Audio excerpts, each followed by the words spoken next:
Lotus temple क्यों धर्मर एक आकलन अनुजाई लोटस मंदिर मोट संपत्ति 3000 कोटी टंका हेबो बोली आकलन करा जायछि, जेउंथिपई यह भारतर 20तम धनी मंदिर रे परिणत होईछि। दिल्ली रे रहुथिबा लोकमाने लोटस मंदिर विषय बहुत भल भाव जानिथिबे। प्रतिवर्ष लक्ष लक्ष लोक लोटस मंदिर देखिबाकू आसंती। जेहेतु यार नाम सूचित करे यह केवल पर्यटन स्थल नुहे, वास्तव में एक मंदिर मध्य अछि, किंतु यह हिंदू धर्मर मंदिर नुहे। लोटस मंदिर हिंदू धर्म, जैन धर्म, बौद्ध धर्म किंबा यहूदी किंबा ख्रीस्टियन मंदिर नुहे, बरं यह बहाई धर्मर एक मंदिर। 1986 मसीह लोटस मंदिर निर्माण करा जायतिला।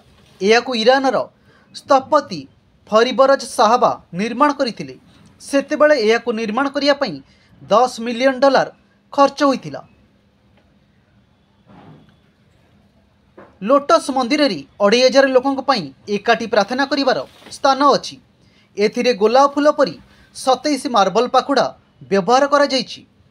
दिल्ली रे अवस्थित लोटस मंदिर दुनियार 7टी बहाई मंदिर मध्यरु गोटिए।